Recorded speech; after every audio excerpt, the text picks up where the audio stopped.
비가 내리는 유리문 앞에서 나가세요, 어머니! 딸의 목소리가 유리벽에 부딪혔어요. 손님들이 고개를 돌렸죠. 그 딸은 44해 전 제품에서 웃던 아이였어요. 집을 팔아 합가했던 그의 봄, 엄마 함께 살자던 목소리는 어디 갔을까요? 오늘 저는 이 사무실 명패 앞에 섰습니다. 왜일까요? 이야기를 이어가기 전에 잠시 부탁드립니다. 구독과 좋아요, 알림 설정은 제가 이 길을 계속 걸어갈 힘이 됩니다. 영상 시작하겠습니다. 오금자는 유리문 앞에 서서 천천히 숨을 고르고 있었어요. 빗방울이 유리를 타고 흘러내리는 소리가 들렸고 그 너머로 밝은 사무실 불빛이 번지고 있었죠. 명패 위로 빛이 반사되며 이수진 로펌이라는 금빛 글씨가 그녀의 눈에 들어왔어요. 딸의 이름. 그녀가 그토록 자랑스러워했던 이름이었죠. 하지만 지금은 달랐어요. 그 명패를 보는 순간 가슴 한편이 무너져 내리는 기분이었어요. 손끝이 차갑게 식었고 봉투를 쥔 손에 힘이 들어갔죠. 그녀는 잠시 눈을 감았어요. 그리고 떠올렸어요. 딸이 처음 변호사 사무실을 열던 날 자신이 얼마나 기뻤는지를요. 엄마, 이거 봐요. 내 이름이 들어간 명패예요. 수진이는 그날 어린아이처럼 들뜬 목소리로 말했었죠. 금자는 딸의 어깨를 감싸며 말했어요. 정말 자랑스럽구나. 내가 얼마나 노력했는지 엄마가 다 알아. 엄마가 있어서 가능했어요. 엄마 덕분에 여기까지 왔어요. 그때는 진심이었을 거예요. 적어도 금자는 그렇게 믿었죠. 딸은 자신을 안아주었고 그녀는 그 순간이 영원할 거라고 생각했어요. 하지만 시간은 사람을 변하게 하는 법이었죠. 금자는 다시 눈을 떴어요. 유리문 너머로 보이는 리셉션 데스크, 밝은 조명, 바쁘게 오가는 직원들. 그 모든 게 낯설게 느껴졌어요. 이곳은 딸의 영역이었고 자신은 언제나 외부인이었죠. 아니, 어쩌면 처음부터 그랬는지도 몰라요. 봉투를 손에 쥐고 그녀는 문을 밀었어요. 리셉션 직원이 고개를 들었고 금자는 조용히 말했어요. 이수진 변호사 좀 만나고 싶은데요. 예약이 되어 있으신가요? 아니요. 하지만 어머니라고 전해주세요. 직원은 잠시 망설이다가 내선 전화를 들었어요. 금자는 그 짧은 순간 동안 자신이 왜 여기 섰는지를 다시 한번 떠올렸죠. 합가하던 날, 딸이 웃으며 말했던 그 말들. 엄마, 이제 우리 함께 살아요. 걱정 마세요. 하지만 그 약속은 오래가지 않았어요. 가정부 취급, 냄새 난다는 핑계, 자신의 이름이 빠진 집문서, 그리고 마지막 통보. 엄마는 함께 못 가요. 금자는 봉투를 꼭 쥐었어요. 그 안엔 딸이 숨기고 싶었던 모든 것들이 들어 있었죠. 세금 서류, 계약서, 명예 누락 증거, 친구 명숙과 함께 하나하나 모은 것들이었어요. 직원이 말했어요. 안으로 들어가세요. 이수진 변호사님께서 기다리고 계십니다. 금자는 고개를 끄덕이고 복도를 걸어갔어요. 구두 소리가 복도에 울렸고 그 소리는 마치 시계추처럼 규칙적이었죠. 사무실 문 앞에 섰을 때 그녀는 잠시 숨을 멈췄어요. 문을 열자 딸이 책상 앞에 앉아 있었어요. 정장 차림의 수지는 무표정한 얼굴로 금자를 바라봤죠. 엄마, 갑자기 왜 이래요? 전화 한 통이면 되잖아요. 전화로 할 말이 아니라서. 무슨 일인데요? 금자는 천천히 봉투를 꺼냈어요. 그리고 책상 위에 조용히 놓았죠. 수진의 눈빛이 순간 흔들렸어요. 이거 한번 봐. 수진이 봉투를 열었어요. 서류를 보는 그녀의 얼굴이 점점 굳어갔죠. 금자는 그 모습을 조용히 바라봤어요. 30년 교단에서 학생들을 가르치며 다져진 침착함으로요. 엄마, 이게 뭐예요? 너도 알잖아. 내 이름이 빠진 서류들, 그리고 내가 숨기고 싶었던 것들. 수지는 말문이 막혔어요. 그녀는 봉투 속 서류를 다시 한번 훑어봤죠. 세금 누락, 명예 조작, 계약서 위조. 하나하나가 그녀의 커리어를 무너뜨릴 수 있는 것들이었어요. 엄마, 이건 오해예요. 오해. 내 이름이 집문서에 없는 것도 오해야? 내가 이민 가면서 나를 버린 것도 오해야? 금자의 목소리는 떨리지 않았어요. 오히려 단호했죠. 그녀는 30년 동안 학생들 앞에서 흔들리지 않았던 그 목소리로 말했어요. 수진아, 나는 내 엄마지만 내 가정부는 아니었어. 그리고 이제 너도 그걸 알아야 할 때야. 수지는 아무 말도 하지 못했어요. 금자는 자리에서 일어나며 마지막으로 말했죠. 내일 이 서류들이 어디로 갈지는 내 선택에 달렸어. 잘 생각해봐. 금자는 사무실을 나왔어요. 복도를 걸으며 그녀는 처음으로 자신이 떨리고 있다는 걸 느꼈죠. 하지만 동시에 이상하게 가벼웠어요. 30년 교사 생활 동안 그리고 딸을 키우며 살아온 72년 동안 이렇게 당당했던 적이 있었나 싶을 정도로요. 밖으로 나오자 비가 여전히 내리고 있었어요. 금자는 우산도 없이 그 빗속을 걸었죠. 차가운 빗방울이 얼굴을 적셨지만 그녀는 개의치 않았어요. 그날 이후 달라졌어요. 아니, 어쩌면 처음으로 내가 됐는지도 몰라요. 하지만 이건 끝이 아니었어요. 시작일 뿐이었죠. 금자가 왜 이 자리에 섰는지, 그 봉투 속에 뭐가 들어 있었는지, 그리고 딸과의 관계가 어떻게 이 지경까지 왔는지. 그 이야기는 이제부터 시작이에요. 2년 전으로 돌아가 볼까요? 모든 것이 아직 따뜻했던 그때로요. 2년 전, 그때는 모든 것이 달랐어요. 금자는 정년퇴직을 한 지 얼마 안 됐고 혼자 사는 아파트에서 조용한 일상을 보내고 있었죠. 창밖으로 햇살이 들어오는 오후 딸 수진이 전화를 걸어왔어요. 엄마, 잠깐 시간 돼요? 중요한 얘기가 있어요. 수진의 목소리는 평소보다 밝았고 금자는 무슨 좋은 일이 생긴 건가 싶어서 가볍게 대답했어요. 그래, 무슨 일인데? 전화 말고 직접 만나서 얘기하고 싶어요. 도연이랑 같이 갈게요. 며칠 후 수진과 사위 도연이 함께 찾아왔어요. 두 사람은 나란히 소파에 앉았고 금자는 커피를 내오며 물었죠. 무슨 일인데 이렇게 둘이서 왔어? 수진이 도연을 한번 쳐다보더니 조심스럽게 말을 꺼냈어요. 엄마, 우리 집으로 이사 오는 거 어때요? 금자는 잠시 멈칫했어요. 딸의 제안이 예상치 못한 것이었죠. 갑자기 왜? 나 여기서 잘 지내고 있잖아. 도연이 끼어들었어요. 어머니, 혼자 사시는 것보다 같이 사는 게 훨씬 안전하잖아요. 저희도 아이 키우면서 도움이 필요하고요. 수진이 금자의 손을 잡았어요. 엄마, 이제 우리 함께 살아요. 손녀도 할머니 보고 싶어 해요.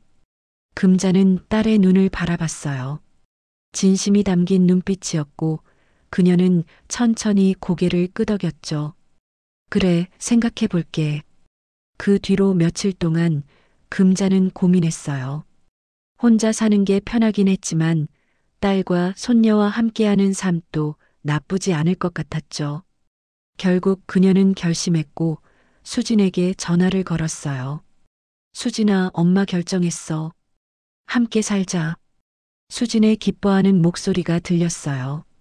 엄마, 정말요? 감사해요. 후회 안 하실 거예요. 이사 준비는 빠르게 진행됐어요. 금자는 오랫동안 살던 아파트를 정리하며 추억이 담긴 물건들을 하나씩 상자에 담았죠. 책장에 꽂혀 있던 교과서들, 제자들이 보낸 편지들, 남편과 함께 찍은 사진들. 모든 게 소중했지만 새로운 시작을 위해서는 많은 걸 내려놓아야 했어요. 상자를 싸던 중 금자는 액자 하나를 발견했어요. 수진이 어렸을 때 찍은 가족 사진이었죠. 남편은 이미 세상을 떠났지만 사진 속 세 사람은 행복해 보였어요. 금자는 그 액자를 조심스럽게 포장지로 감쌌고 제일 위에 올려놨죠. 이사날 수진과 도연이 짐을 옮기는 걸 도와줬어요.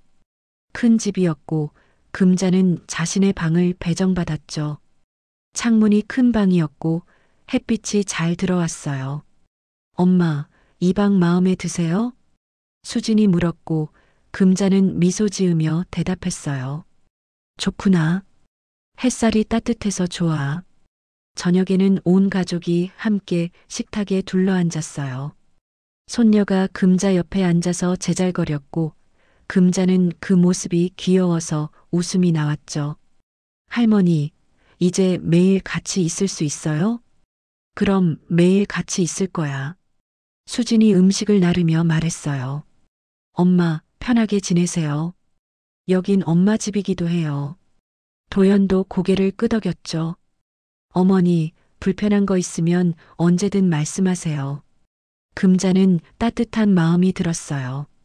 딸과 사위가 자신을 환영해 주는 게 느껴졌고 이곳에서 행복하게 지낼 수 있을 것만 같았죠. 식사 후 수진이 서류 몇 장을 가져왔어요.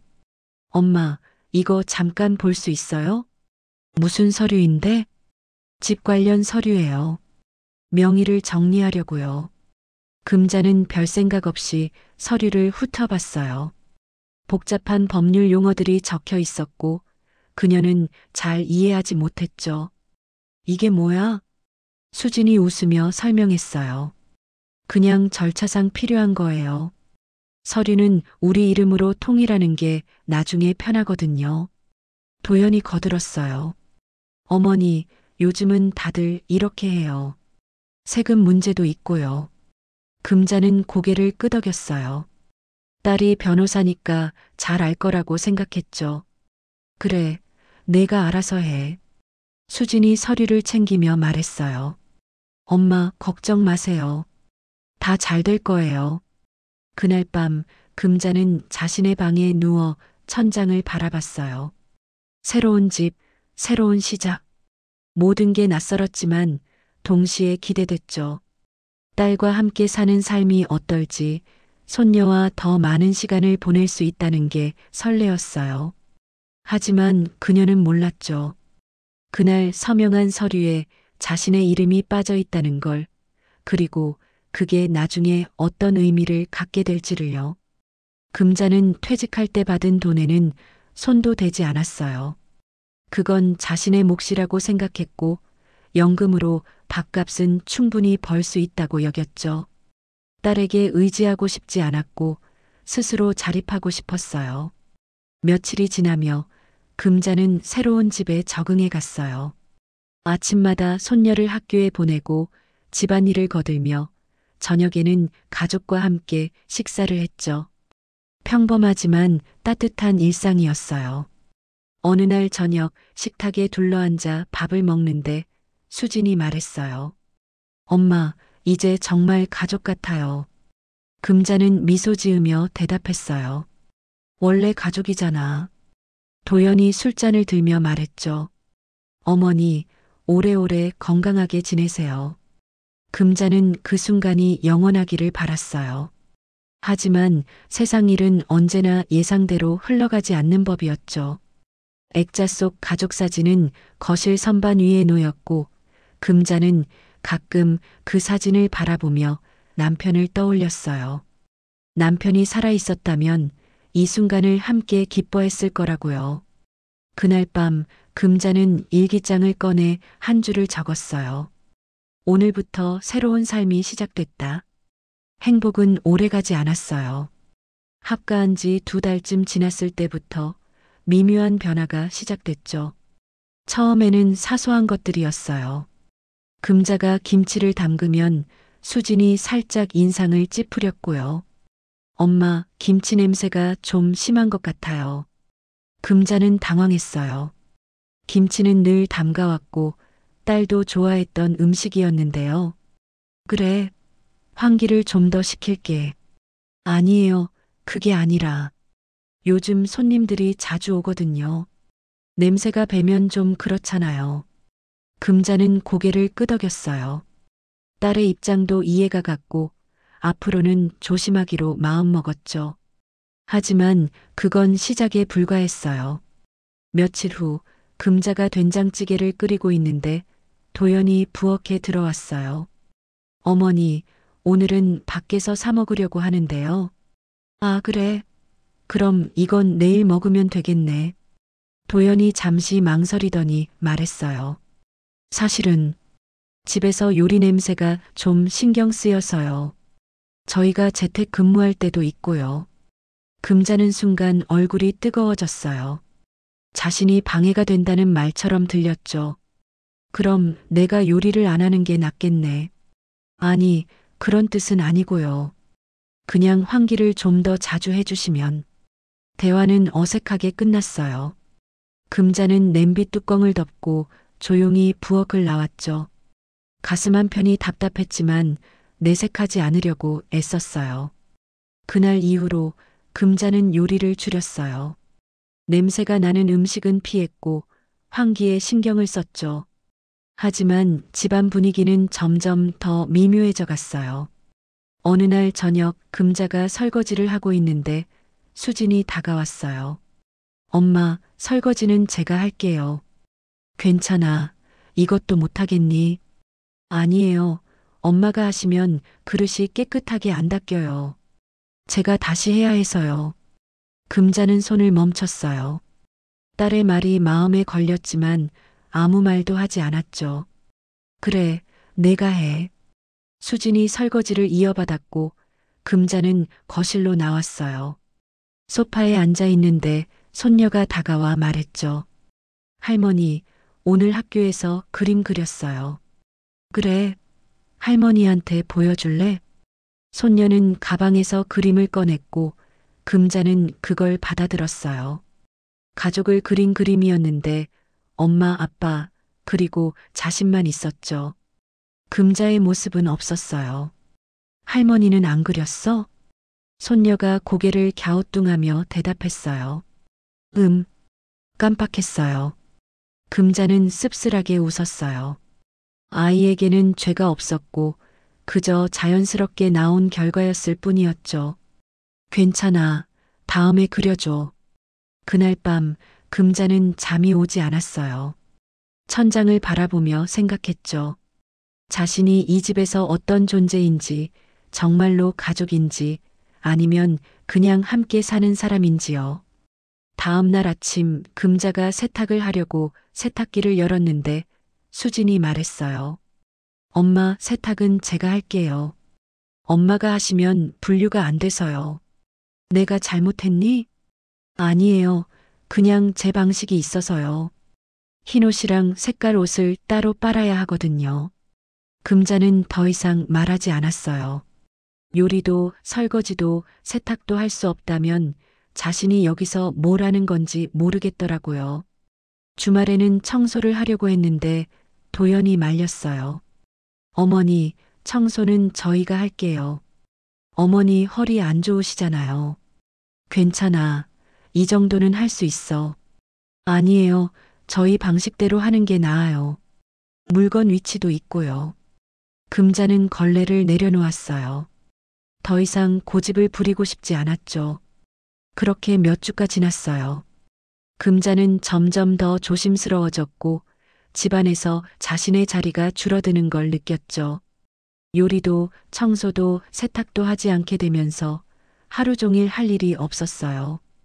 어느 날 오후 금자가 거실에서 책을 읽고 있는데 도연이 전화 통화를 하며 지나갔어요. 네, 어머니가 같이 사세요. 근데 뭐, 연금도 있으시니까 괜찮아요. 금자는 책을 덮었어요. 도연의 말이 귓가에 맴돌았죠. 연금이 있으니까 괜찮다는 말이 무슨 뜻일까요? 자신이 경제적으로 독립적이니까 부담이 안 된다는 뜻일까요? 저녁 식사 자리에서 금자는 조용히 말했어요. 내 연금은 내 생활비야. 그건 내가 쓸 돈이 아니야. 도연이 당황한 표정을 지었어요. 어머니, 그런 뜻이 아니었어요. 수진이 끼어들었어요. 엄마, 왜 갑자기 그러세요? 갑자기가 아니야. 그냥 확실히 해두고 싶어서. 식탁은 순간 조용해졌어요. 금자는 밥을 먹으며 생각했죠. 자신이 너무 예민한 건지 아니면 정말로 뭔가 잘못되고 있는 건지요. 며칠 후 금자는 우연히 서랍을 정리하다가 집문서를 발견했어요. 합가할 때 수진이 정리했다던 그 서류였죠. 금자는 문서를 펼쳐봤고 명의란을 확인했어요. 그런데 이상했어요. 자신의 이름이 없었죠. 수진과 도연의 이름만 적혀 있었고 금자의 이름은 어디에도 없었어요. 이게 뭐지? 금자는 다시 한번 서류를 확인했어요. 분명히 딸이 말했던 것과 달랐죠. 서류를 우리 이름으로 통일한다고 했는데 자신의 이름은 빠져 있었어요. 손이 떨렸어요. 이게 실수일까? 아니면 의도적인 걸까? 금자는 서류를 다시 서랍에 넣고 문을 닫았죠. 하지만 머릿속은 복잡했어요. 그날 밤 금자는 수진에게 물어볼까 고민했어요. 하지만 말이 나오지 않았죠. 혹시 자신이 오해한 건 아닐까, 괜히 문제를 만드는 건 아닐까 싶었어요. 며칠 동안 금자는 그 서류 생각만 했어요. 집안에서 점점 더 투명 인간이 되어가는 기분이었고, 이제는 서류에서도 자신의 존재가 지워진 것 같았죠.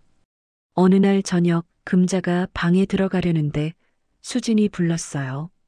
엄마, 잠깐만요. 왜? 저희가 드릴 말씀이 있어요. 거실로 나와주세요. 금자는 불안한 마음으로 거실로 나갔어요. 수진과 도연이 나란히 앉아 있었고 표정이 심각했죠. 무슨 일인데? 수진이 잠시 망설이더니 입을 열었어요. 엄마, 저희가 결정한 게 있어요. 금자의 가슴이 두근거렸어요. 좋은 얘기는 아닐 것 같았죠. 그녀는 천천히 소파에 앉으며 딸을 바라봤어요. 그리고 기다렸죠. 딸이 무슨 말을 할지를요. 수진이 테이블 위에 서류 몇 장을 펼쳐놓았어요. 금자는 그 서류를 보며 무슨 내용인지 가늠하려 했지만 복잡한 영문과 법률 용어들이 빼곡했죠. 이게 뭐니? 수진이 잠시 숨을 고르더니 말했어요. 엄마, 저희가 이민 가기로 했어요.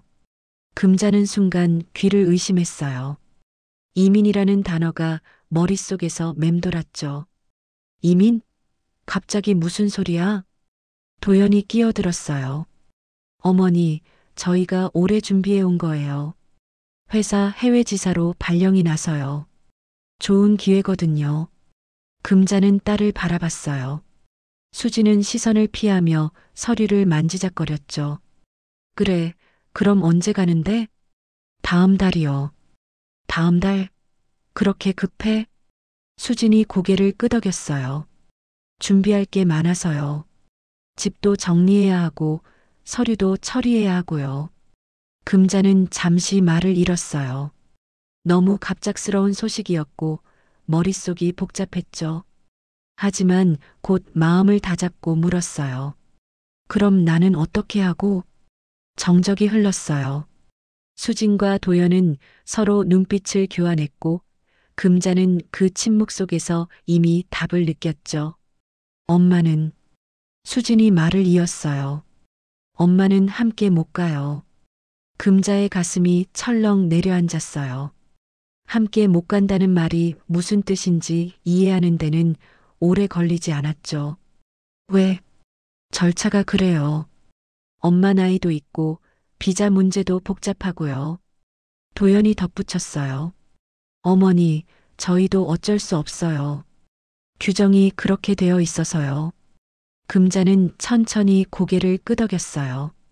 하지만 속으로는 무언가 이상하다는 생각이 들었죠. 정말로 절차 때문인지 아니면 다른 이유가 있는 건지요. 그럼 나는 어디서 살라는 거니? 수진이 서류를 가리키며 말했어요. 이 집은 저희가 정리할 거예요. 엄마는 다른 곳을 알아보셔야 할 것 같아요. 금자는 귀를 의심했어요. 이 집을 정리한다고? 내 이름은? 엄마 이름은 원래 안 들어가 있어요. 뭐? 금자의 목소리가 높아졌어요. 수지는 당황한 표정으로 말을 이었죠. 엄마, 처음에 말씀드렸잖아요. 서류는 우리 이름으로 통일한다고요. 통일이 이런 뜻이었어? 엄마, 세상 많이 변했어요. 요즘은 다들 이렇게 해요. 금자는 딸을 빤히 바라봤어요.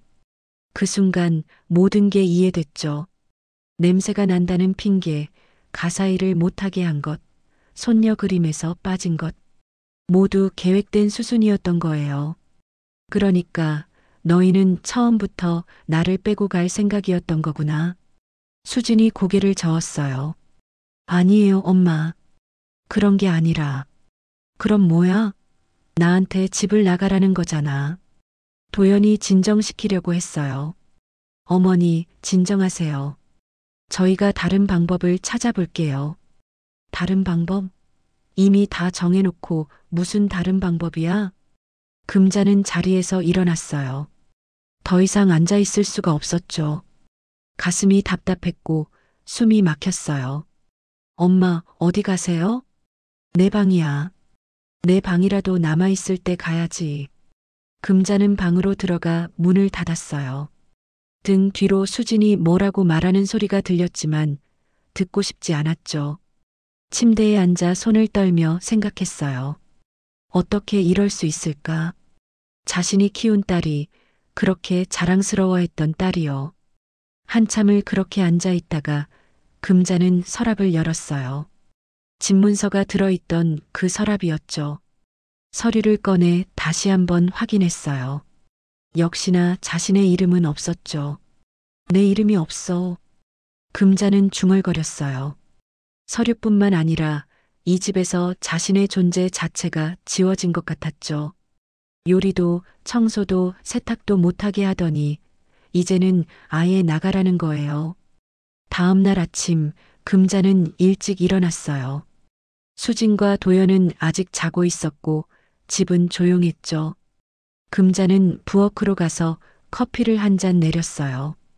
창밖을 바라보며 생각했죠. 앞으로 어떻게 해야 할지요. 며칠 후 금자는 오랜 친구 명숙에게 전화를 걸었어요. 명숙은 함께 교사 생활을 했던 동료였고 퇴직 후에도 가끔 연락하며 지내던 사이였죠. 명숙아, 나야. 금자야? 오랜만이다. 무슨 일이야? 이야기 좀 들어줄 수 있어? 명숙의 목소리가 진지해졌어요. 무슨 일인데? 목소리가 안 좋네. 금자는 그동안 있었던 일을 털어놓았어요. 합가한 것부터 냄새가 난다는 말, 가사 일을 못하게 한 것, 그리고 이민 통보까지요. 명숙은 중간중간 한숨을 쉬며 들었죠. 금자야, 그건 너무한 거 아니니? 나도 그렇게 생각해. 근데 어쩌겠어. 이미 정해진 일인데. 명숙이 단호하게 말했어요. 그렇다고 가만히 있을 거야? 너 교사 생활 30년 하면서 얼마나 당당하게 살았는데. 지금은 달라. 나이도 들었고 딸한테 미움받고 싶지 않아. 미움? 지금 딸이 너한테 하는 게 사랑이야? 그건 학대야, 학대. 금자는 말이 없었어요. 명숙의 말이 맞는 것 같으면서도 인정하고 싶지 않았죠. 금자야, 내가 도와줄 수 있는 게 있으면 말해. 혼자 끙끙 앓지 말고. 고마워, 명숙아. 생각 좀 해볼게. 전화를 끊고 나서 금자는 오랫동안 생각했어요. 명숙의 말처럼 가만히 있을 수는 없었죠. 하지만 뭘 어떻게 해야 할지 막막했어요. 며칠이 지나고 수진이 다시 금자를 불렀어요. 엄마, 이사 날짜 정했어요. 다음 주에요. 그래. 엄마는 어디로 가실 건지 정하셨어요? 금자는 딸을 바라봤어요. 수진의 표정에는 미안함도 걱정도 없었죠. 그저 정리해야 할 일 중 하나를 처리하는 것처럼 담담했어요. 아직이야. 엄마, 빨리 정하세요. 시간이 없어요. 금자는 더 이상 대꾸하지 않았어요. 방으로 돌아와 침대에 앉아 생각했죠. 그리고 결심했어요. 가만히 당하고만 있을 수는 없다고요. 그날 밤 금자는 서랍에서 집문서를 꺼내 다시 확인했어요. 자신의 이름이 없는 그 서류를 보며 무언가 할 수 있는 일이 있을 거라고 생각했죠. 그리고 다시 명숙에게 전화를 걸었어요. 명숙아, 나 도움이 필요해. 서류 좀 같이 봐줄 수 있어? 명숙이 즉시 대답했어요. 당연하지. 언제 만날래? 내일 괜찮아? 좋아, 내일 보자. 금자는 전화를 끊고 깊게 숨을 내쉬었어요. 이제 시작이었죠.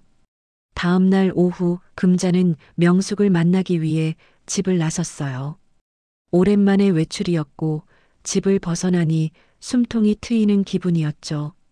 명숙은 동네 카페에서 기다리고 있었고 금자를 보자마자 반갑게 손을 흔들었어요. 금자야, 여기.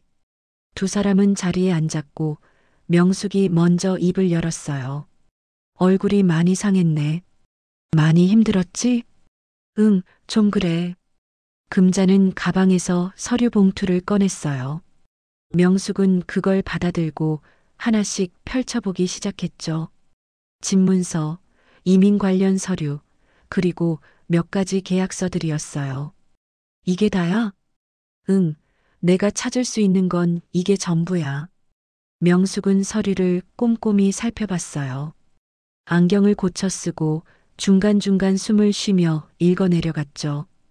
금자는 그 모습을 조용히 지켜봤어요. 한참 후 명숙이 고개를 들었어요. 금자야, 이거 심각한데? 뭐가? 명숙이 서류 한 장을 가리켰어요. 여기 봐. 집 명의가 완전히 딸 부부 이름으로만 되어 있어. 내 이름은 어디에도 없어. 그건 나도 알아. 근데 이게 문제가 아니야. 여기 이 계약서 좀 봐. 명숙이 다른 서류를 펼쳤어요. 복잡한 법률 용어들이 빼곡했고 금자는 이해하기 어려웠죠. 이게 뭔데? 세금 관련 서류야. 근데 여기 보면 증여세 처리가 이상해. 내가 집을 팔았을 때 그 돈이 어떻게 처리됐는지 확인이 안 돼. 금자는 눈을 크게 떴어요. 그게 무슨 뜻이야? 명숙이 안경을 벗으며 말했어요. 쉽게 말하면 내 돈이 어디로 갔는지 명확하지 않다는 거야. 증여세를 제대로 신고했는지도 의심스럽고. 그럼 불법이라는 거야? 불법까진 모르겠지만 최소한 세무조사 받으면 문제가 될 수 있어. 금자는 가슴이 두근거렸어요. 이게 기회가 될 수 있을까요? 명숙은 계속해서 서류를 살펴봤죠. 그리고 여기, 이 계약서도 좀 이상해. 날짜가 맞지 않아. 내가 이사 온 날이랑 계약 날짜가 달라. 그게 왜 문제가 돼? 계약이 이사 전에 이미 체결됐다는 거잖아. 그러니까 처음부터 너를 뺄 생각이었던 거야. 금자는 입술을 깨물었어요. 처음부터 계획된 일이었다는 게 명확해졌죠. 명숙아, 나 어떡하면 좋아? 명숙이 서류를 정리하며 말했어요. 일단 이 서류들 복사해둬. 그리고 내 이름으로 된 거래 내역이나 통장 기록 같은 것도 챙겨. 그걸 왜? 증거야, 증거. 나중에 필요할 수 있어. 금자는 고개를 끄덕였어요.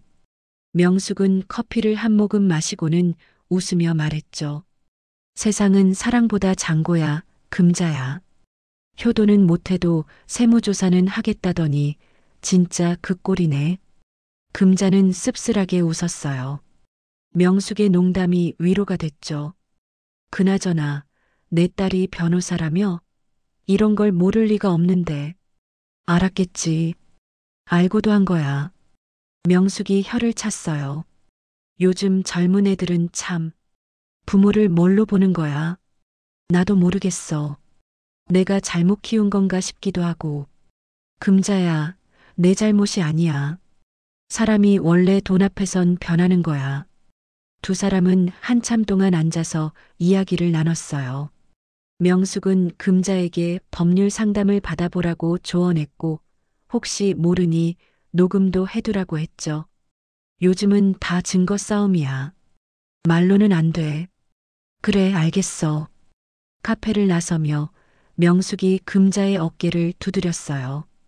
금자야, 힘내. 내가 잘못한 게 없어. 당당하게 싸워. 고마워, 명숙아. 집으로 돌아오는 길, 금자는 생각했어요. 명숙의 말이 맞았죠. 증거가 필요했어요. 그리고 계획이 필요했죠. 며칠 후, 금자는 집에서 몰래 서류들을 복사하기 시작했어요. 수진과 도연이 출근한 사이 조용히 서재로 들어가 서류함을 열었죠. 프린터 소리가 나지 않게 조심하며 하나씩 복사해 나갔어요. 계약서, 세금 신고서, 통장 내역, 집문서 사본. 모두 챙겼죠. 손이 떨렸지만 멈출 수 없었어요. 이게 자신을 지킬 수 있는 유일한 방법이었으니까요. 복사가 끝나고 금자는 서류들을 봉투에 넣어 자신의 방에 숨겼어요. 서랍 깊숙한 곳, 아무도 찾지 못할 곳에요.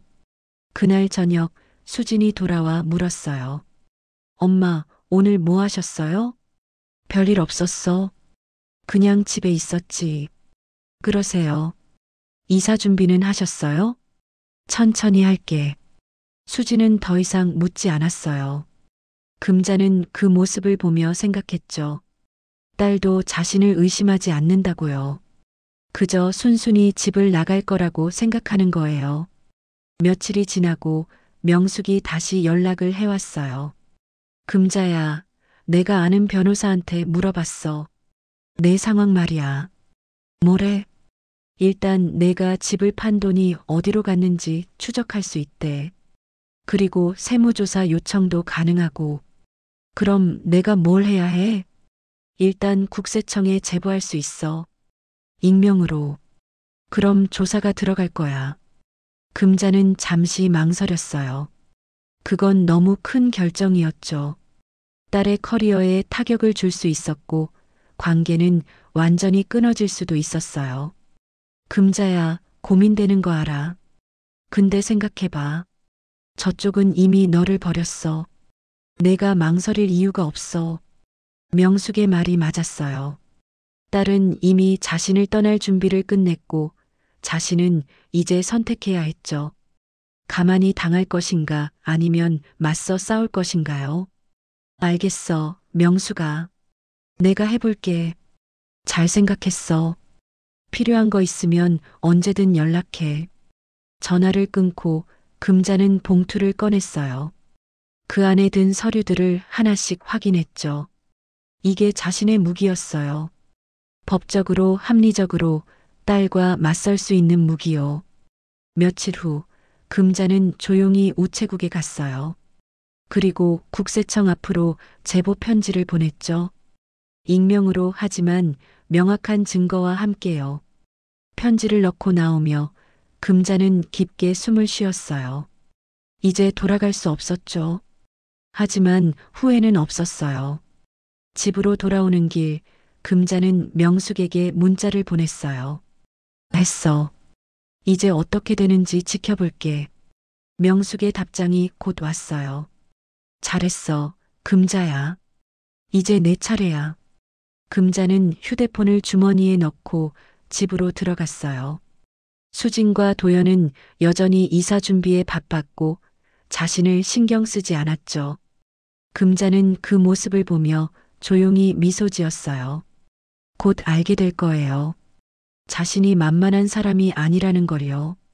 이민 출국 전날 밤 수진과 도연은 마지막 짐을 정리하느라 분주했어요. 금자는 자신의 방에서 조용히 그 모습을 지켜봤죠. 상자들이 쌓이고 테이프 소리가 들렸어요. 내일이면 이 집도 딸 부부도 떠날 거예요. 그날 밤 금자는 잠들지 못했어요. 내일 할 일을 생각하니 가슴이 두근거렸죠. 하지만 물러설 수 없었어요. 아침 일찍 수진과 도연은 출근 준비를 했어요. 이민 전 마지막 출근이었고 회사에 인수인계할 일들이 남아 있었죠. 금자는 방에서 두 사람이 집을 나서는 소리를 들었어요. 현관문이 닫히고 정적이 찾아왔죠. 금자는 천천히 일어났어요. 옷장을 열고 30년 교단에 섰을 때 입던 정장을 꺼냈죠. 조금 낡았지만 여전히 단정했어요. 구두도 닦고 머리도 단정히 빗었어요. 거울을 보며 스스로에게 말했죠. 할 수 있어. 가방에는 명숙과 함께 정리한 서류 봉투가 들어 있었어요. 증거들이었죠. 금자는 심호흡을 하고 방문을 열었어요. 텅 빈 거실을 지나 현관으로 향했어요. 신발을 신으며 금자는 잠시 집안을 둘러봤죠. 자신이 2년 동안 살았던 이 집, 하지만 자신의 이름은 어디에도 없는 이 집을요. 문을 열고 나서며 금자는 뒤를 돌아보지 않았어요. 택시를 타고 딸의 사무실로 향했어요. 차창 밖으로 지나가는 거리를 보며 금자는 떨리는 손을 주먹 쥐었죠. 이제 돌아갈 수 없었어요. 사무실 건물 앞에 도착했을 때 금자는 잠시 멈춰 섰어요. 유리문 너머로 밝은 로비가 보였고 명패가 빛나고 있었죠. LESUJIN LAWFIRM. 딸이 자랑스러워했던 그 이름이요. 금자는 문을 밀고 들어갔어요. 리셉션 직원이 고개를 들었고 금자는 또박또박 말했죠. 이수진 변호사 면담 예약했습니다. 성함이 어떻게 되세요? 오금자입니다. 직원이 명단을 확인하더니 고개를 가우뚱했어요. 예약 명단에 없으신데요? 어머니라고 전해주세요. 급한 일이에요. 직원은 잠시 망설이다가 내선 전화를 들었어요. 잠시 후 수진이 나왔죠. 금자를 보고 놀란 표정을 지었어요. 엄마, 왜 여기 와요? 이야기 좀 하자. 지금은 좀 바빠요. 금자는 단호하게 말했어요. 지금 아니면 안 돼. 수진은 주변을 둘러봤어요. 직원들의 시선이 느껴졌죠. 어쩔 수 없이 금자를 사무실로 안내했어요. 복도를 걸으며 금자는 구두 소리를 들었어요. 규칙적이고 단단한 소리였죠. 마치 자신의 심장 박동 같았어요. 사무실 문을 열고 들어서자 수진이 물었어요. 무슨 일이세요? 전화하면 되잖아요. 금자는 대답 대신 가방에서 봉투를 꺼냈어요. 그리고 수진의 책상 위에 조용히 놓았죠. 이거 한번 봐. 수진의 얼굴이 굳었어요. 봉투를 열어보더니 서류를 확인하기 시작했죠. 한 장, 두 장 넘길수록 얼굴이 창백해졌어요. 이게 어떻게 내가 숨기고 싶었던 것들이야. 금자는 차분하게 말했어요. 30년 교단에서 학생들을 가르치던 그 목소리로요. 엄마, 이건 오해예요. 오해? 내 이름이 집문서에 없는 것도 오해야? 증여세를 제대로 신고 안 한 것도 오해야? 수지는 말문이 막혔어요. 금자는 계속했죠. 세금 신고 날짜 좀 봐. 계약 날짜하고 안 맞아. 처음부터 계획한 거잖아. 엄마, 이건 법적으로 문제 없어요. 그래. 그럼 국세청에서도 그렇게 생각할까? 수진의 눈이 커졌어요. 설마. 응, 이미 제보했어. 곧 연락 올 거야. 정적이 흘렀어요. 수진은 서류를 내려놓고 금자를 바라봤죠. 믿을 수 없다는 표정이었어요. 엄마가. 진짜요? 진짜야. 너한테 배운 거야. 법적으로 합리적으로 하는 거. 금자는 자리에서 일어났어요. 하지만 나가기 전에 한 가지 더 할 일이 있었죠. 수진아, 나가자. 직원들 있는 데서 이야기하자. 뭐라고요? 들어. 사람들이 있는 데서. 금자는 문을 열고 복도로 나갔어요. 수진이 당황하며 따라 나왔죠. 리셉션이 있는 로비로 걸어가며 금자는 목소리를 높였어요. 이수진 변호사님, 이건 제 이름으로 된 증거예요. 직원들이 고개를 돌렸어요. 금자는 봉투를 들어 보이며 계속 말했죠. 제 집을 팔아서 생긴 돈이 어떻게 처리됐는지, 세금은 제대로 신고됐는지 다 여기 있어요. 수진의 얼굴이 사색이 됐어요. 엄마, 제발. 내가 사람들 앞에서 나한테 그랬잖아. 냄새 난다고, 청소 못한다고. 이제 내 차례야. 리셉션 직원들은 웅성거렸고 복도를 지나가던 다른 변호사들도 멈춰섰죠. 금자는 그들을 향해 말했어요. 저는 이 변호사님의 어머니예요. 30년 교사로 살았고 딸을 키우느라 평생을 바쳤죠. 근데 이제 이민 간다고 저를 버리려고 해요. 수진이 금자의 팔을 잡았어요. 엄마, 그만해요. 제발. 금자는 팔을 뿌리치며 말했어요. 그만? 내가 나한테 한 건 괜찮고 내가 하는 건 안 돼? 사람들의 시선이 수진에게 쏠렸어요. 금자는 마지막으로 말했죠. 이 서류들은 복사본이에요.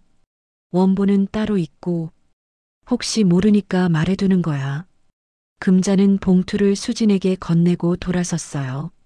로비를 가로질러 유리문으로 향했죠. 뒤에서 수진이 부르는 소리가 들렸지만 돌아보지 않았어요. 밖으로 나오자 햇살이 눈부셨어요. 금자는 깊게 숨을 들이마셨죠. 가슴이 뛰었지만 개운했어요. 택시를 타고 집으로 돌아오는 길 금자는 창밖을 바라봤어요. 거리는 여전히 바쁘게 움직이고 있었고 사람들은 각자의 삶을 살고 있었죠. 그 속에서 금자는 처음으로 자신이 살아있다는 걸 느꼈어요.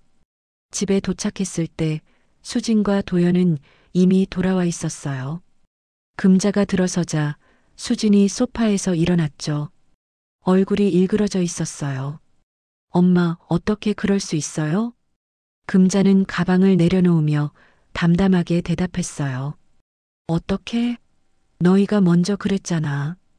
도연이 끼어들었어요.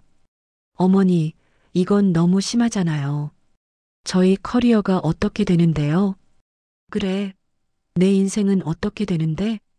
금자는 자신의 방으로 들어가며 문을 닫았어요. 밖에서 수진이 울먹이는 소리가 들렸지만 마음이 흔들리지 않았죠. 침대에 앉아 금자는 창밖을 바라봤어요. 노을이 지고 있었고 하늘은 붉게 물들어 있었죠. 이제 시작이야. 금자는 중얼거렸어요. 그리고 미소 지었죠. 그날 밤은 조용했어요. 금자는 방에 있었고 수진과 도연은 거실에서 낮은 목소리로 대화를 나눴죠. 금자는 문틈으로 새어나오는 소리를 들을 수 있었지만 귀 기울이지 않았어요. 이미 다 끝난 일이었으니까요. 다음 날 아침 집안 분위기는 싸늘했어요. 아무도 말을 걸지 않았고 식탁에는 침묵만 가득했죠. 금자는 커피를 마시며 창밖을 바라봤어요. 점심쯤 도연의 전화가 울렸어요. 금자는 부엌에서 설거지를 하고 있었는데 도연의 목소리가 들렸죠. 네, 세무조사요?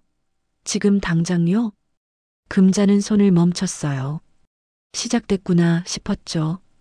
도연은 전화를 끊고 수진을 불렀어요. 여보, 큰일 났어. 회사로 국세청에서 연락 왔대. 수진이 놀라며 물었어요. 뭐라고요? 세무조사 들어간대. 증여세 관련해서. 수진의 얼굴이 하얗게 질렸어요. 두 사람은 금자를 돌아봤고 금자는 태연하게 컵을 씻고 있었죠. 어머니. 도연이 다가왔지만 금자는 돌아보지 않았어요. 내가 뭐?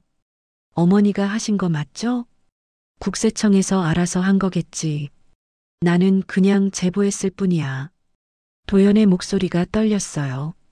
어머니, 이건 저희 인생이 걸린 문제예요. 회사에서 어떻게 생각하겠어요? 금자는 천천히 돌아서며 말했어요. 내 인생은? 72년 살아온 내 인생은 중요하지 않아? 그게 그런 뜻이? 됐어. 이제 와서 변명해봤자 소용없어. 금자는 거실로 가서 소파에 앉았어요. 수진이 따라와 무릎을 꿇었죠. 엄마, 제발 취소해줘요. 제가 잘못했어요. 취소? 이미 조사 들어갔는데 어떻게 취소해? 엄마, 정말 제발이요. 제 커리어가 끝나요. 금자는 딸을 내려다봤어요. 울먹이는 얼굴, 떨리는 목소리. 예전 같았으면 마음이 흔들렸을 거예요. 하지만 지금은 달랐죠. 수진아, 넌 사람들 앞에서 나한테 말했잖아. 냄새 난다고, 청소 못한다고. 이제 사람들 앞에서 말하니까 들리니? 수진은 아무 말도 하지 못했어요. 금자는 계속했죠. 너희가 나한테 한 거 생각해봐. 집에서 쫓아내려고 했잖아. 내 이름도 빼고 나를 투명인간 취급했어. 엄마, 그건 이제 와서 엄마라고 부르지 마. 넌 이미 나를 버렸어. 금자는 자리에서 일어나 방으로 들어갔어요. 문을 닫으며 수진의 울음소리가 들렸지만 마음이 움직이지 않았죠. 그날 오후 도연이 급하게 전화 통화를 하는 소리가 들렸어요. 네, 알겠습니다. 출국은 일단 연기하겠습니다. 네, 상황이 정리될 때까지요. 금자는 방 안에서 그 소리를 들었어요. 세무조사가 진행 중이니 출국이 불가능해진 거죠. 수진도 사무실 문제로 당장 떠날 수 없는 상황이었고요. 이민은 무기한 연기됐고 짐만 잔뜩 쌓인 채 그들은 여전히 이 집에 묶여 있었어요. 며칠 후 상황은 더 심각해졌어요. 도연의 회사에서 정식으로 감사가 들어왔고 수진의 사무실에도 세무조사 통보가 왔죠. 두 사람은 매일 밤 서류를 정리하며 변명거리를 찾았지만 쉽지 않았어요. 어느 날 저녁 수진이 금자의 방문을 두드렸어요. 엄마, 들어가도 돼요? 금자는 대답하지 않았지만 수진은 문을 열고 들어왔어요. 손에는 액자가 들려 있었죠. 가족 사진이 담긴 그 액자요. 엄마, 이거 기억하세요? 금자는 액자를 봤어요. 오래전 세 식구가 함께 찍은 사진이었죠. 남편도 어린 수진도 젊은 자신도 행복해 보였어요. 기억하지? 엄마, 우리 이렇게 행복했잖아요. 왜 이렇게 됐을까요? 금자는 액자를 받아들었어요. 손끝으로 유리를 쓰다듬으며 조용히 말했죠. 내가 변했으니까. 아니에요, 엄마. 세상이 변한 거예요. 세상 탓하지 마. 내가 선택한 거야. 수지는 입술을 깨물었어요. 눈물이 흘러내렸지만 금자는 닦아주지 않았어요. 엄마, 정말 용서 못 해주시겠어요? 용서? 그 전에 사과부터 해. 지금 하고 있잖아요. 진심으로? 수지는 말을 잃었어요. 금자는 액자를 내려놓으며 말했죠. 수진아, 넌 아직도 모르는 것 같아. 내가 화난 게 집 때문이 아니야. 돈 때문도 아니고. 그럼 뭐 때문이에요? 존중이야. 너희는 나를 사람으로 안 봤어. 그냥 짐으로 봤지. 수지는 고개를 숙였어요. 금자는 창밖을 바라보며 계속 말했죠. 너희가 이민 간다고 했을 때 나는 이해하려고 했어. 젊은 사람들 인생이니까. 근데 나를 아예 빼고 간다고 하더라. 그것도 모자라서 집에서도 내쫓으려고 했잖아. 엄마, 내가 원한 건 크지 않았어. 그냥 가족으로 대접받고 싶었을 뿐이야. 근데 너희는 그것조차 안 해줬어. 방은 조용했어요. 초침 소리만 들렸고 두 사람은 한참 동안 말이 없었죠. 엄마, 이제 어떻게 하면 돼요? 금자는 수진을 바라봤어요. 모르겠어. 내가 결정할 문제가 아니야. 국세청에서 알아서 하겠지. 그럼 엄마는 어디로 가실 거예요? 그건 내가 알아서 할게. 내가 신경 쓸 일 아니야. 수지는 더 이상 말하지 않고 방을 나갔어요. 문이 닫히고 금자는 혼자 남았죠. 액자를 다시 들어 사진을 바라봤어요. 행복했던 시절, 모든 게 단순했던 그때가 떠올랐죠. 하지만 돌아갈 수는 없었어요. 이미 모든 게 달라졌으니까요. 다음 날 명숙에게서 전화가 왔어요. 금자야, 소식 들었어. 세무조사 들어갔다며? 응, 시작됐어. 기분이 어때? 금자는 잠시 생각했어요. 잘 모르겠어. 시원하기도 하고 허전하기도 하고. 당연하지. 내 딸인데. 근데 금자야, 후회는 안 해? 후회? 아니, 안 해. 이게 맞는 것 같아. 명숙이 한숨을 쉬었어요. 그래, 내가 결정한 거니까. 근데 이제 어떻게 할 거야? 집은 알아봤어. 다음 주에 이사 갈 거야. 혼자? 응, 혼자. 외롭지 않아? 금자는 미소 지었어요. 외롭긴 한데 자유로워. 오랜만에 내가 되는 기분이야. 그래, 잘 생각했어. 필요한 거 있으면 언제든 연락해. 고마워, 명수가. 전화를 끊고 금자는 짐을 정리하기 시작했어요. 가져갈 것과 버릴 것을 나눴죠. 액자는 가져가기로 했어요. 그게 마지막 가족의 흔적이었으니까요. 저녁이 되자 도연이 금자를 찾았어요. 어머니, 잠깐 이야기 좀 할까요? 무슨 이야기? 어머니, 저희가 정말 잘못했어요. 이민도 포기하겠어요. 그러니까 제발. 금자는 고개를 저었어요. 늦었어. 이미 다 끝났어. 어머니, 제 회사 평판이 어떻게 되는지 아세요? 알아. 근데 그게 내 문제야? 도연은 할 말을 잃었어요. 금자는 짐을 싸며 말했죠. 도연 씨, 당신들은 나를 이용했어. 집 팔아서 생긴 돈으로 이 집 샀잖아. 근데 내 이름은 빼고. 그건 절차상? 절차? 변호사가 절차를 모를까? 처음부터 계획한 거잖아. 도연은 더 이상 변명하지 않았어요.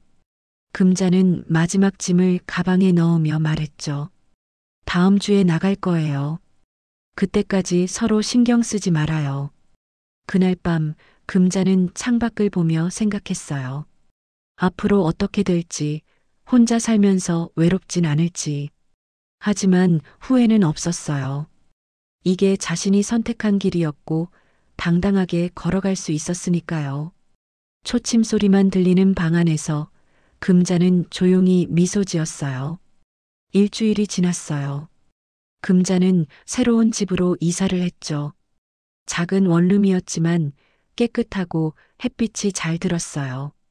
무엇보다 이곳은 온전히 자신의 공간이었죠. 자신의 이름으로 된 공간이요. 짐을 풀며 금자는 액자를 꺼냈어요. 가족 사진이 담긴 그 액자요.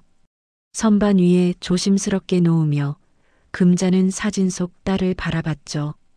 어린 수지는 환하게 웃고 있었어요. 언제부터 변한 걸까? 금자는 중얼거렸어요. 대답은 없었지만 이제는 괜찮았죠. 며칠 후 명숙이 찾아왔어요.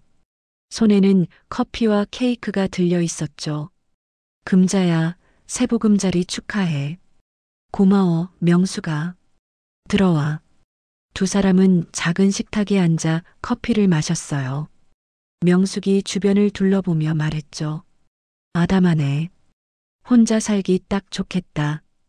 응, 마음에 들어. 명숙이 가방에서 서류 봉투를 꺼냈어요. 금자야, 이거 봤어? 뭔데?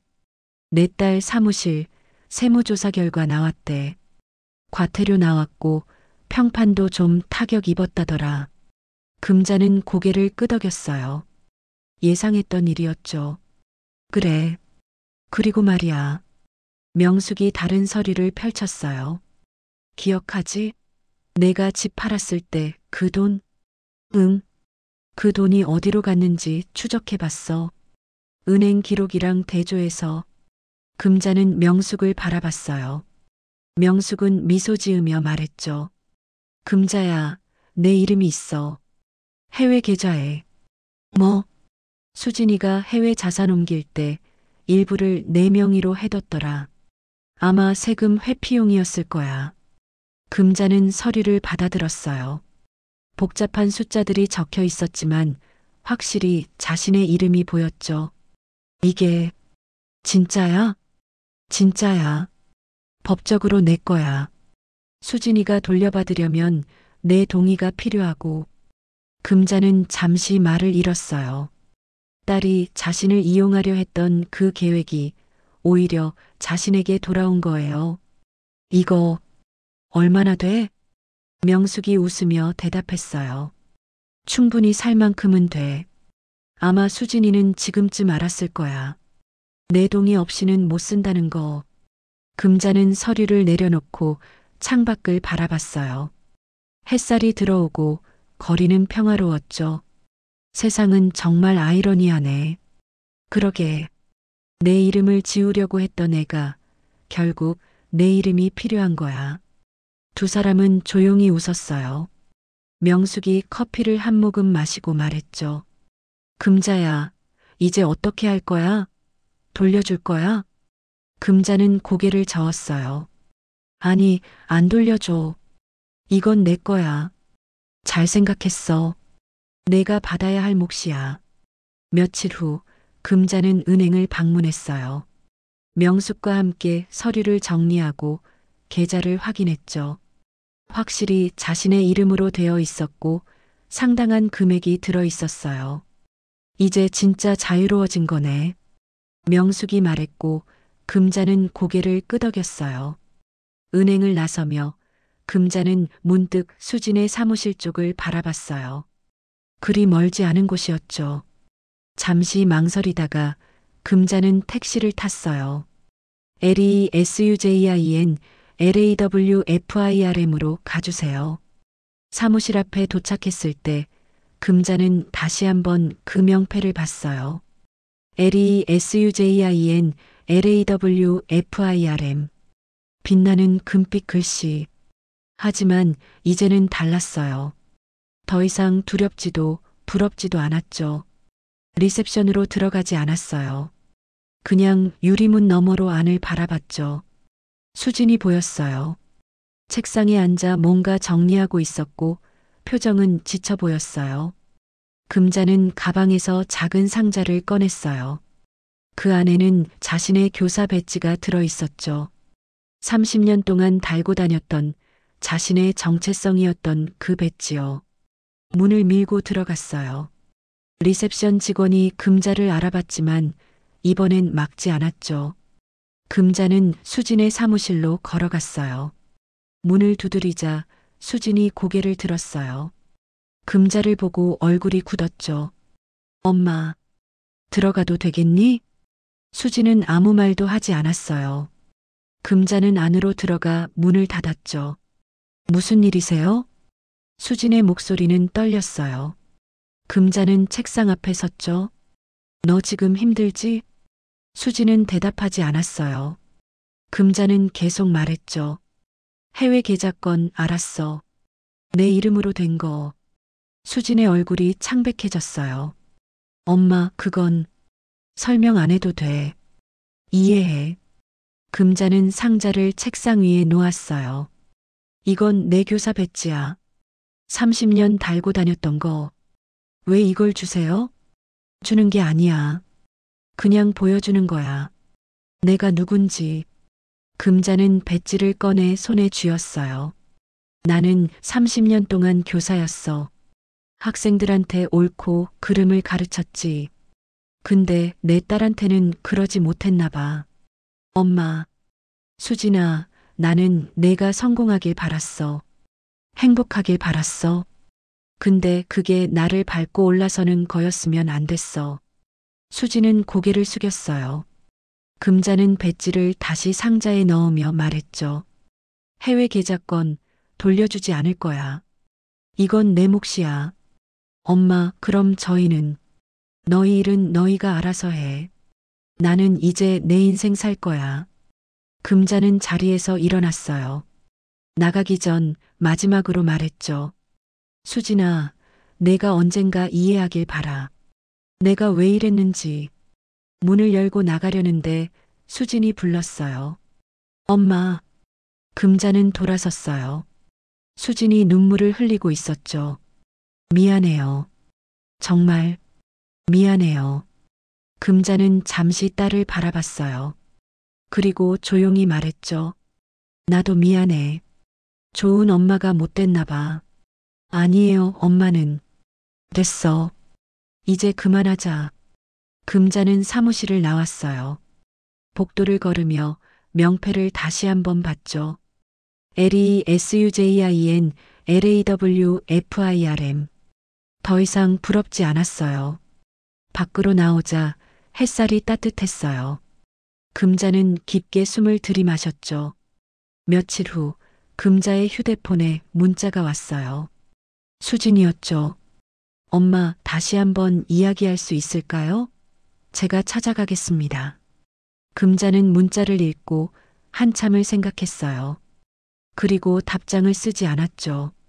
지우지도 않았지만 답하지도 않았어요. 아직은 때가 아니었으니까요. 원룸 창가에 앉아 금자는 교사 배지를 다시 꺼냈어요. 햇빛이 배지를 비추며 반짝였죠. 옆에는 가족사진 액자가 놓여 있었어요. 내 이름으로 되찾았어요. 금자는 중얼거렸어요. 배지를 선반 위에 놓으며 미소 지었죠. 창밖으로 보이는 거리는 여전히 바빴어요. 사람들은 각자의 삶을 살아가고 있었고, 금자도 이제 자신의 삶을 살 거예요. 누구에게도 의지하지 않고, 누구에게도 짐이 되지 않으며요. 그날 저녁 명숙에게서 전화가 왔어요.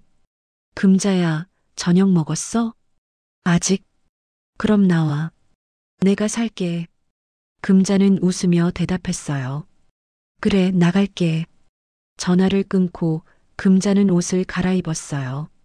거울을 보며 자신의 얼굴을 바라봤죠. 주름은 더 깊어졌지만 표정은 평온했어요. 이제 시작이야. 금자는 중얼거리고 집을 나섰어요. 문을 닫으며 뒤를 돌아보지 않았죠. 이제는 앞만 보고 걸어갈 시간이었으니까요. 오늘 이야기가 마음에 드셨다면 구독과 좋아요, 알림 설정 잊지 마세요. 여러분의 따뜻한 댓글은 저에게 정말 큰 힘이 됩니다. 끝.